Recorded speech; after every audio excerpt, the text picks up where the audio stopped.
Assalamualaikum warahmatullahi wabarakatuh. Sampai jumpa kembali sahabat muslim semuanya. Ya, kali ini saya hanya mengomentari apa yang sudah sering kita dengar di video shotnya sahabat kita, yaitu dalam hal ini adalah pesulap merah atau Bang Marcel. Sahabat muslim yang selalu sehat dan sukses semuanya. Oke, kaitannya dengan apa yang sudah kita ketahui bersama, apakah sebuah santet itu ada di muka bumi ini? Apakah ada orang yang menjadi korban santet? Nah, hal ini bisa kita lihat sebagaimana saya mengutip pendapat dari Bang Marcel, yaitu pesulap merah.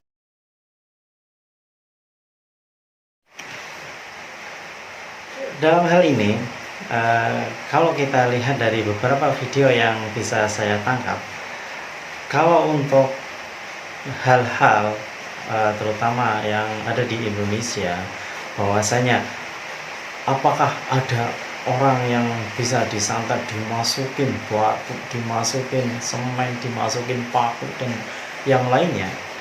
Kalau beberapa hal keterangan dari Bang Marcel, yaitu kalau untuk keluarnya benda-benda dari perut dan ada benda-benda di dalam perut sampai saat ini itu bisa dijelaskan dan bisa dijelaskan secara ilmiah. Itu kalau menurut Bang Marcel. Ilmiahnya bagaimana? Bang Marcel itu di videonya dia menjelaskan bahwa ada dua kasus di Indonesia yang cukup terkenal, yaitu yang pertama, ada kasus ada paku banyak di tubuh yang pertama. Lalu yang kedua, ada banyak benda-benda kecil yang ada di perut.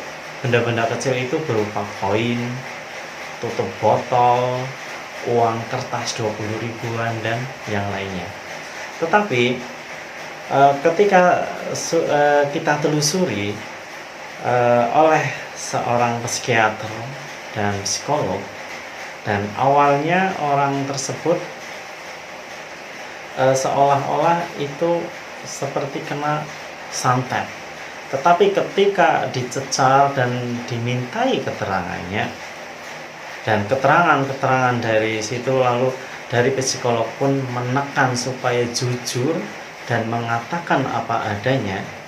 Nah, ternyata setelah dipaksa-paksa dan di segala macam cara, ternyata mereka pun itu mengatakan dengan apa adanya.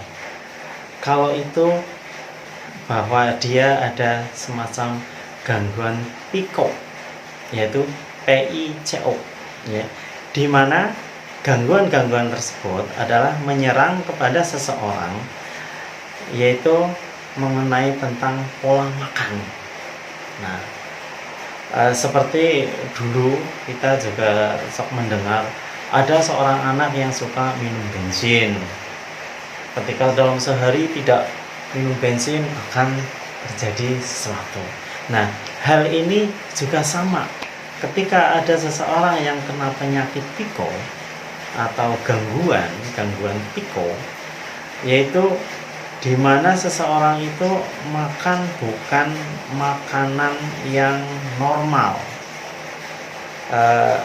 makanan yang normal, sehingga paku adalah dirasakan bahwa sebagai suatu makanan kesukaan, sehingga ditelan, akhirnya menumpuk di perut. Nah, hal itu yang bisa dibuktikan di Indonesia. Lalu kasus-kasus PICO ini banyak terjadi di negara India, di mana di negara India itu banyak kasus, dan kasus yang terbesar menurut Bang Marcel itu kasus PICO yang terbesar di India, yaitu tentang pisau rumput yang ada di perut. Nah, ketika diselidiki dan ketika ditanya dan ditekan seperti apa yang ada di Indonesia, ternyata pengakuan mereka karena mempunyai rasa kesenangan ketika makan pisau berbarengan rasa darah. Nah, hal-hal semacam ini tentunya ini sebagai pembelajaran bagi kita. Ketika kita berpikir bahwasanya ternyata ada orang kena santet, itu harus dipikir penyebabnya apa, kok di perut ada beling misalkan, ada paku misalkan, ada pisau misalkan, apa yang telah disampaikan oleh Bang Marcel tersebut. Nah,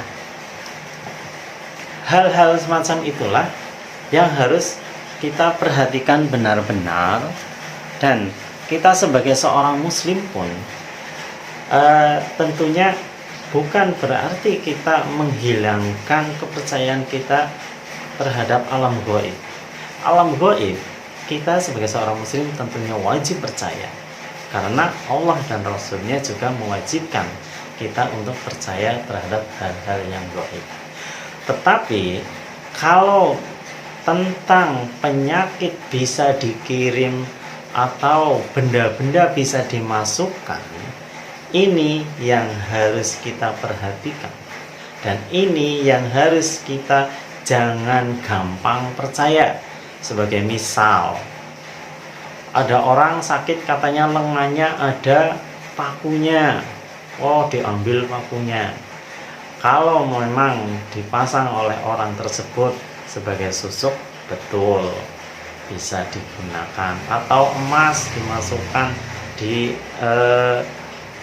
dahi, di wajah, betul bisa dimasukkan dan bisa diambil.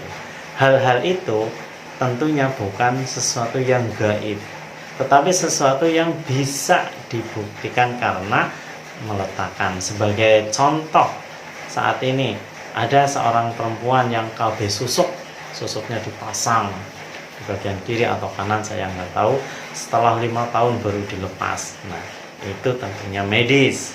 Nah, hal-hal itulah ketika kita mengaku sebagai seorang muslim, berhati-hati ketika mengatakan saya sakit kena santet.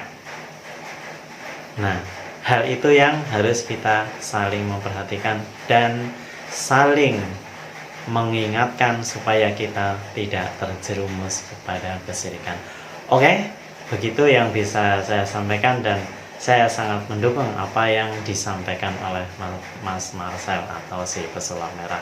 Akhirnya saya ucapkan terima kasih. Wassalamualaikum warahmatullahi wabarakatuh.